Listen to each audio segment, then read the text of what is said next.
जब ये आरएसएस से कार्यकर्ता आपके सामने आएंगे, नरेंद्र मोदी की बात करेंगे, अमित शाह की बात करेंगे, उनसे आप सामने उनको कहो कि आपका प्रधानमंत्री गद्दार है, आपका होम मिनिस्टर गद्दार है, आपका संगठन गद्दार है, आपने हिंदुस्तान को बेचने का काम किया है, आपने हमारे संगठन, आपने हमारे संविधान पर आक्रमण किया है, आपने अंबेडकर जी पर आक्रमण किया है, आपने वीरापासी जी पर आक्रमण किया है, आपने गांधी जी पर आक्रमण किया है। खुल के उनसे कहिए। नरेंद्र मोदी आपसे कहते हैं कि विदेश मत जाओ, आपसे कहते हैं सोना मत खरीदो, आपसे कहते हैं इलेक्ट्रिक गाड़ी खरीदो। आने वाले समय में किसान के पास खाद नहीं होगा।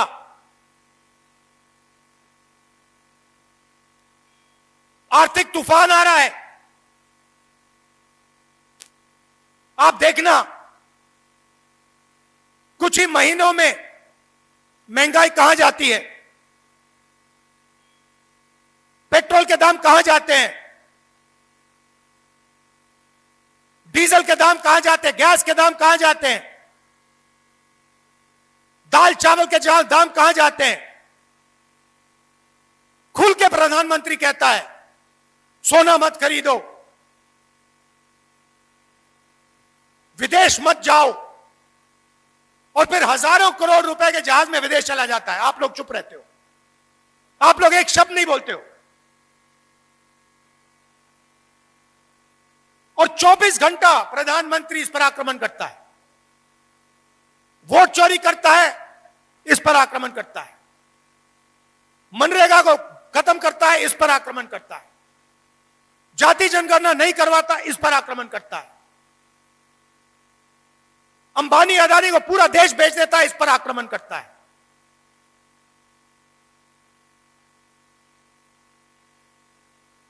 तो मेरा कहना है, हम अगर अंबेडकर जी की बात करें,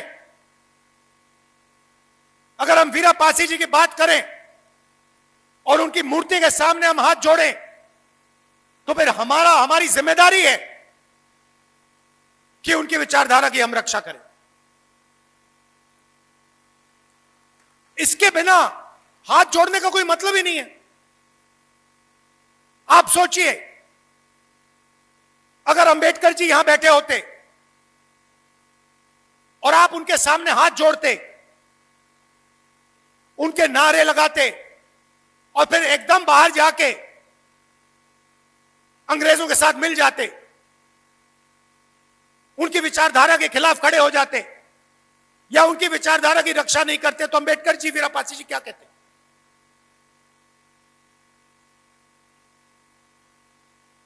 तो जब हम अंबेडकर जी की याद करते हैं, वीरापासी जी की याद करते हैं, गांधी जी की याद करते हैं, बुद्ध भगवान की याद करते हैं, तो जिम्मेदारी, पहली जिम्मेदारी उनकी विचारधारा की रक्षा करने की।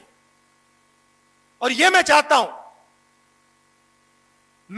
हूं 21वीं सदी के वीरापासी दिखाई दें, मैं चाहता हूं 21वीं सदी के अंबेडकर दिखाई दें, मैं चाहता हूं 21वीं सदी के गांधी जी दिखाई दें। और वो कहां से आएंगे? आप में से आएंगे, और कहीं से आ ही नहीं सकते। आसमान से तो टपक नहीं सकते, विदेश से तो नहीं आ सकते, आज के युवाओं में से आएंगे।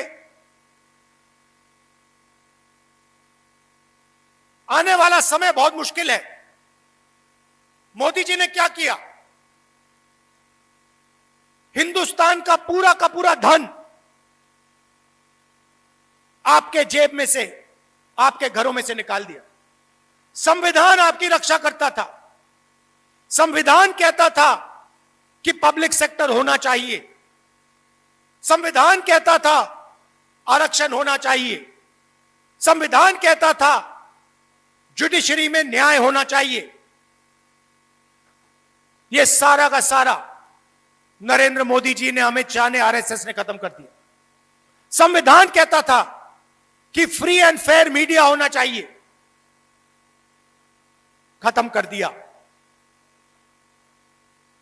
आपका पैसा आपके जेब से पूरा का पूरा निकाल दिया, आपकी मेहनत का पैसा। मनरेगा बंद कर दिया, पब्लिक सेक्टर को प्राइवेटाइज कर दिया, यूनिवर्सिटी में आरएसएस के वाइस चांसलर बैठा दिए,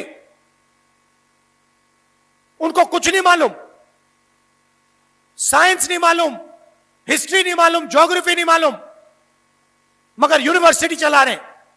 क्यों? क्योंकि आरएसएस के हैं। तो संविधान को इन्होंने खत्म कर दिया है। संविधान कहता है हर व्यक्ति के पास एक वोट होना चाहिए। एसआईआर महाराष्ट्र, हरियाणा, मध्य प्रदेश, असम, बंगाल में करोड़ों लोगों के वोट काट दिए। जो उनके लिए वोट नहीं करते उनके वोट काट दिए। तो 24 घंटा इस पर आक्रमण किया। अब सच्चाई सामने आ रही है और सच्चाई से कोई नहीं छुपेगा।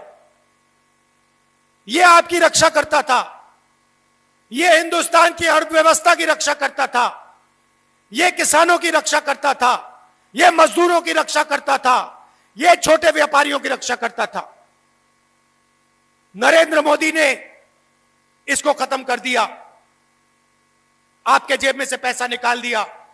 नोटबंदी से इसने किसानों को खत्म किया, छोटे व्यापारियों को खत्म किया, रोजगार बंद किया और अब ईरान और अमेरिका के बीच में युद्ध हो गया। अभी आपको बात समझ नहीं आई कि हुआ क्या है।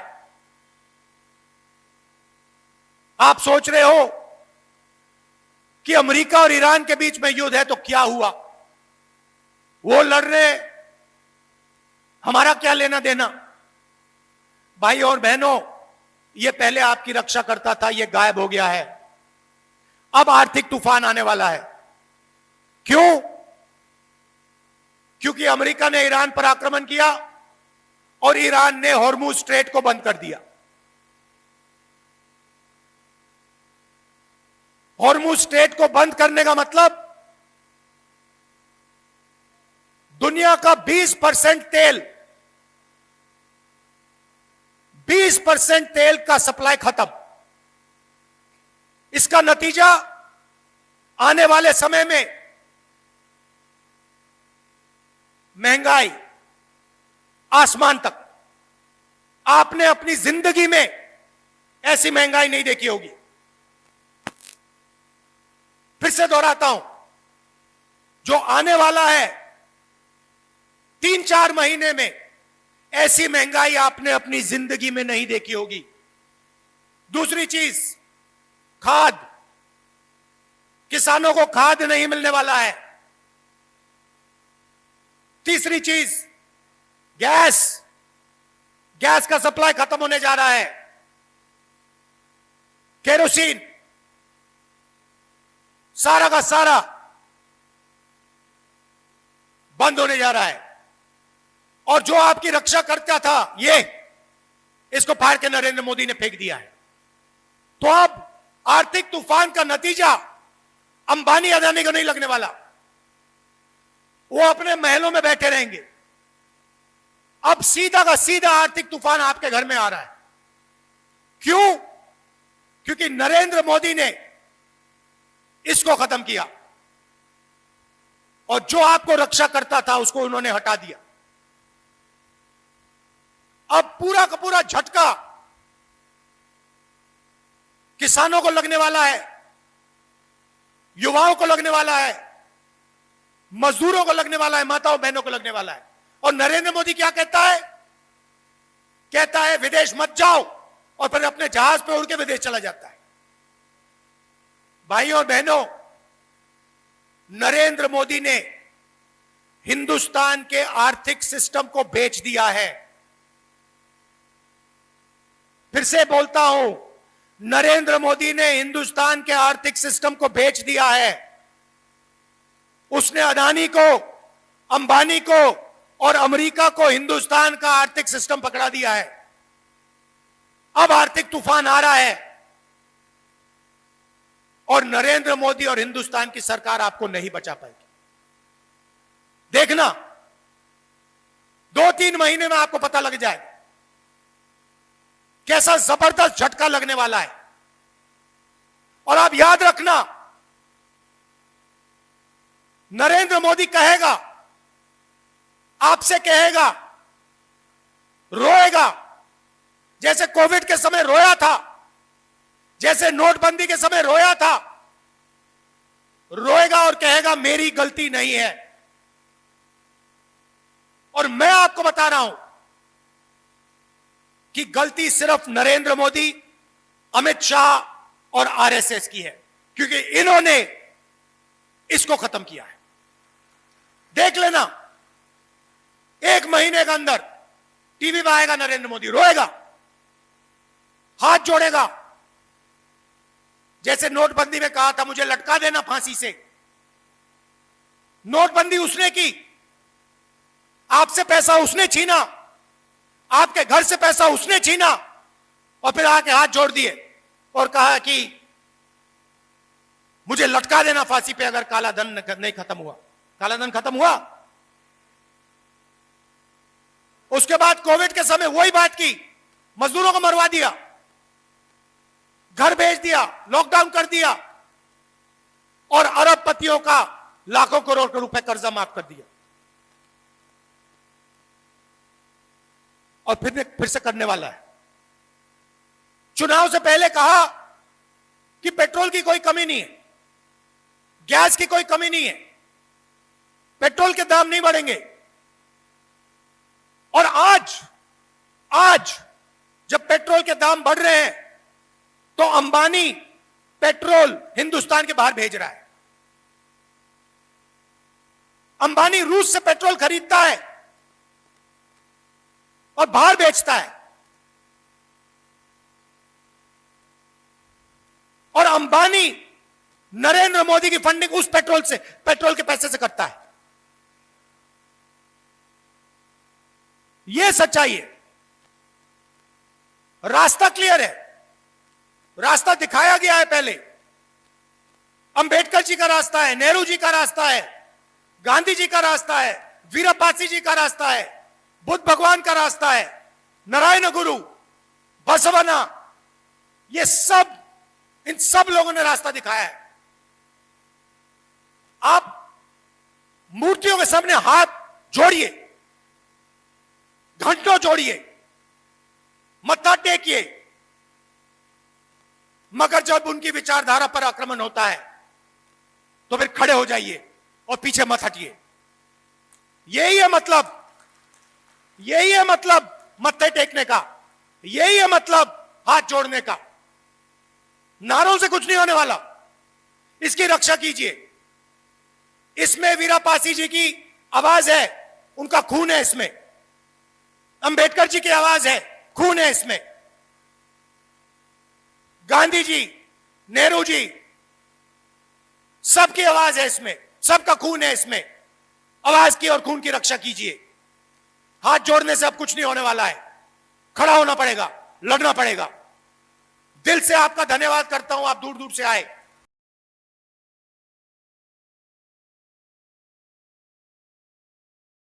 नरेंद्र मोदी और अमित शाह संविधान पर आक्रमण कर रहे हैं। यह सही बात है, गलत बात है? वोट चोरी संविधान पर आक्रमण है। अदानी अंबानी को देश का पूरा धन देना संविधान पर आक्रमण है। हिंदुस्तान की सारी यूनिवर्सिटीज के ऊपर वाइस चांसलर आरएसएस के वाले बैठाना आक्रमण है नहीं है? इलेक्शन कमीशन, जुडिशरी, हमारी संस्थाओं को नष्ट करना संविधान पर आक्रमण है। संविधान हिंदुस्तान है, संविधान हिंदुस्तान की आवाज है। तो जो संविधान पर आक्रमण करता है, जो संविधान को नष्ट करता है, उसको आप क्या कहोगे? उसको क्या कहोगे? गद्दार कहोगे। इसीलिए मैंने खुल के कहा है कि नरेंद्र मोदी, अमित शाह संविधान पर आक्रमण कर रहे हैं। उन्होंने देश का धन अदानी अंबानी को बांटा, उन्होंने देश की संस्थाओं को खत्म किया, उन्होंने वोट चोरी करवाई, इलेक्शन कमीशन को दबाया, जुडिशरी पर दबाव डाला। और नरेंद्र मोदी चुनाव से पहले कहते हैं तेल की कोई कमी नहीं, गैस की कोई कमी नहीं, पेट्रोल की कोई कमी नहीं, सब कुछ ठीक है। मैं 2 महीने से कह रहा हूं, पार्लियामेंट में कहा, भाषणों में कहा, 2 महीने से कहा कि देखिए आर्थिक तूफान आ रहा है, किसान को, मजदूर को, युवाओं को, माताएं बहनों को जबरदस्त चोट लगने जा रही है। बीजेपी वाले मेरा मजाक उड़ाते हैं। नरेंद्र मोदी ने जो करना था पिछले 3 महीने में, जो आपकी प्रोटेक्शन करनी थी, जो दीवार, आर्थिक दीवार खड़ी करनी थी आपके लिए, वो उन्होंने नहीं की। उल्टा वो जाकर मेलोनी जी के साथ टॉफी खा रहे हैं और वीडियो बना रहे हैं, जैसे मजाक चल रहा है। वापस आएंगे, आप देखना क्या होता है। वापस आएंगे, आर्थिक तूफान आएगा, गरीब लोगों को चोट लगेगी, किसानों को खाद नहीं मिलेगी, पेट्रोल डीजल के दाम आसमान तक पहुंच जाएंगे, महंगाई बढ़ेगी। उसके बाद नरेंद्र मोदी हाथ जोड़ेंगे, कहेंगे भाइयों और बहनों मुझे फांसी पर चढ़वा दो। रोएंगे, कहेंगे मेरी गलती नहीं है, अगर मेरी गलती है तो मुझे फांसी पे चढ़ा दो, कहेंगे, आप देखना। तो मेरा कहना है कि उनका काम अर्थव्यवस्था की रक्षा करना है, उनका काम देश की रक्षा करने का है, उनका काम अदानी और अंबानी। भैया गर्मी है, डिस्टर्ब मत करो, गर्मी है, डिस्टर्ब मत करो, लोगों का मूड खराब हो जाएगा, वो आपके नारे सुनने नहीं आए हैं। तो उन्होंने क्या किया है पिछले 12 साल में? देश की रक्षा हमारा संविधान करता है, हमारी संस्थाएं करती हैं, हमारे इंस्टीट्यूशंस करते हैं, इलेक्शन कमीशन करता है। मैंने मीडिया के बारे में मजाक उड़ाया, मगर इनकी जिम्मेदारी लोकतंत्र की रक्षा करने की होती है। नरेंद्र मोदी जी ने पिछले 12 साल संविधान पर आक्रमण किया है, हमारी सारी की सारी संस्थाओं को नष्ट किया है, आरएसएस के लोगों को हर यूनिवर्सिटी में वाइस चांसलर बनाया, इलेक्शन कमीशन को पूरा कंट्रोल किया, वोट चोरी का सिस्टम बनाया, जुडिशरी पर दबाव डालकर, उनको डराकर उन्होंने अदानी अंबानी की पूरी मदद की। और अब मुश्किल क्या है कि अब अदानी अंबानी देश को नहीं बचा सकते, अब नरेंद्र मोदी देश को नहीं बचा सकते हैं। अब सिर्फ हिंदुस्तान का किसान, हिंदुस्तान का मजदूर, हिंदुस्तान का युवा इस देश को बचा सकता है। और आपके इन्होंने हाथ बांध दिए हैं, आप सबके हाथ बांध दिए हैं। जो आप पहले मेहनत करते थे, फैक्ट्रियों में काम करते थे, पब्लिक सेक्टर में काम करते थे, ये हिंदुस्तान की स्ट्रेंथ थी, इन्होंने इस सब को खत्म कर दिया है। अब भी मैं इनसे कह रहा हूं कि टॉफी बांटना बंद करो और एक्शन लेना शुरू करो। किसानों को खाद नहीं मिलने वाला है, खाद की सप्लाई की तैयारी करो। आपका दोस्त अंबानी हिंदुस्तान का तेल आज भी बाहर एक्सपोर्ट कर रहा है, आज भी करोड़ों रुपए का तेल हिंदुस्तान के बाहर जा रहा है। यह तेल हिंदुस्तान को चाहिए, यह तेल हमारे लोगों को चाहिए। वो तेल आप हिंदुस्तान की जनता को दिलवाइए। ये प्रिकॉशंस आपको लेने हैं, ये काम आपको करना है। मगर आप पता नहीं कौन सी दुनिया में हो। अच्छा, एक और बात, मैंने पिछली मीटिंग में कहा कि नरेंद्र मोदी और अमित शाह संविधान पर आक्रमण कर रहे हैं। यह सही बात है, गलत बात है? वोट चोरी संविधान पर आक्रमण है?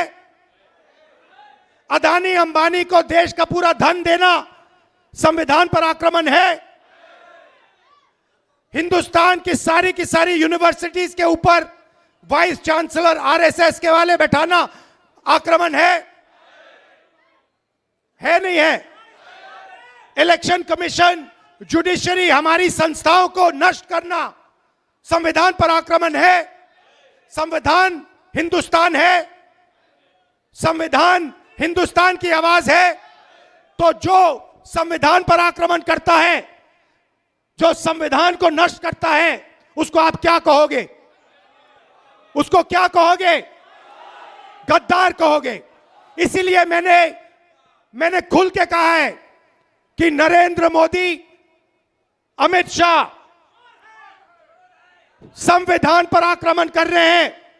उन्होंने देश का धन अदानी अंबानी को बांटा, उन्होंने देश की संस्थाओं को खत्म किया, उन्होंने वोट चोरी करवाई, इलेक्शन कमीशन को दबाया, जुडिशरी पर दबाव डाला।